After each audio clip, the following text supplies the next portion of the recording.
আচ্ছা, আজকে আমরা আরেকটা ছোটদের অঙ্ক নিয়ে একটু আলোচনা করব।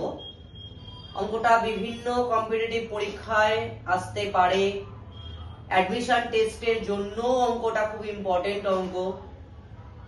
একটু তোমরা দেখো, বাচ্চাদের জন্য বলছি, তোমরা একটু দেখো, যদি কোনো সমস্যা হয় পরে তোমরা মেসেজও করতে পারো, আমার কন্ট্যাক্ট নাম্বার দেওয়া রয়েছে। বলছে প্রত্যেক সারিতে 15 অথবা 20 জন করে কোন শ্রেণীর ছাত্রদের সাজানো হয়েছে। মানে যদি 15 জন অথবা 20 জন করে সাজানো হয় তাহলে প্রত্যেক সারিতে, তাহলে ছাত্রদেরকে পুরো সাজানো যায়। কিন্তু যদি প্রত্যেক সারিতে 11 জন করে ছাত্র নেওয়া হয় তাহলে 4 জন ছাত্র অতিরিক্ত থেকে যায়।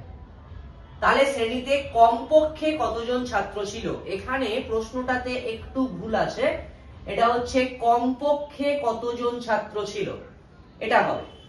ব্যাপারটা একটু বলি যে 15 অথবা 20 জন করে যখন কোন শ্রেণীর ছাত্রদের সাজানো যায় তাহলে কমপক্ষে কতজন মানে কি? কমপক্ষে আমরা বলতে কি জানি? লঘিষ্ঠ। কম মানে সব থেকে কম মানে হচ্ছে লঘিষ্ঠ। আর লঘিষ্ঠটা কোথা থেকে আসছে? লসাগু কথাটার ফুল ফর্ম আমরা জানি লঘিষ্ঠ সাধারণ গুণিতক। তো সেজন্য আমরা 15 আর 20 দ্বারা বিভাজ্য সব থেকে ছোট সংখ্যা আগে খুঁজে বের করব। 15 আর 20 দিয়ে যেহেতু বলেছে ছাত্রদের সাজানো হলে পুরোপুরি পূর্ণ সংখ্যায় সাজানো যাচ্ছে, তাই আমরা 15 20 দ্বারা বিভাজ্য সব থেকে ছোট সংখ্যা কি না 15 আর 20 আমরা আগে লসাগু করব।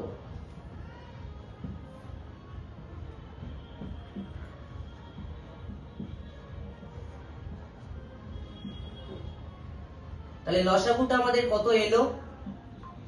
5 গুণ 3 গুণ 4, 3 4 12, 5 12 60। যদি 60 জন ছাত্র হয় তাহলে 15 জন করে বা 20 জন করে সাজালে পূর্ণ সংখ্যায় সাজানো যাবে। কিন্তু এখানে আবার একটা প্রশ্ন আসে, বলছে 11 জন করে যদি নেওয়া হয় তাহলে 4 জন অতিরিক্ত থাকবে।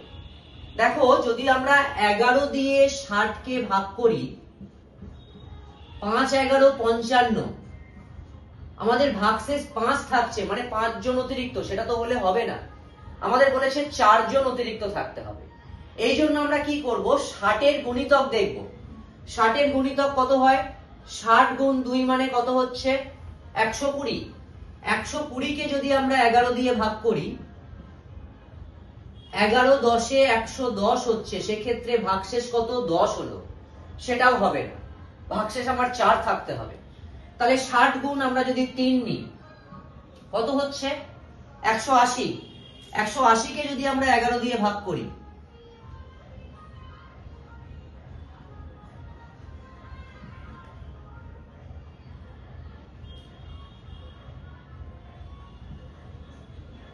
দেখো ভাগশেষ আসছে 4। 11 দিয়ে যদি আমরা 180 কে ভাগ করি তাহলে ভাগশেষ আসছে 4, মানে 180 জন যদি ছাত্র হয়, অ্যাকচুয়ালি দেখো যদি 180 জন ছাত্র হয় তাহলে তাদেরকে 15 জন আর 20 জন করে যদি সাজাই তাহলে পূর্ণ সংখ্যায় সাজাতে পারবো। আর যদি প্রত্যেক সারিতে 11 জন করে থাকে তাহলে 11 জন করে যদি থাকে 180 কে ভাগ করলে ভাগশেষ কত থাকছে? 4, মানে 4 জন অতিরিক্ত ছাত্র থাকছে। সেক্ষেত্রে আমরা তাহলে এখানে কি বলতে পারি যে সব থেকে শ্রেণীতে কমপক্ষে ছাত্র ছিল 180 জন, যাদেরকে আমরা 15 বা 20 জন করে যদি প্রতি শ্রেণীতে ছাত্র রাখি সারিতে তাহলে আমরা সাজাতে পারবো। আবার যদি প্রতি সারিতে 11 জন করে রাখি তাহলে আমাদের 4 জন অতিরিক্তও থেকে যাবে। তার মানে কমপক্ষে শ্রেণীতে ছাত্র সংখ্যা কতজন ছিল? 180 জন। এটা ভালো অঙ্ক, একটু অন্যরকম ট্রিকি সাম, এই জন্যই এটা তোমাদেরকে একটু বুঝিয়ে আলোচনা করে দিলাম।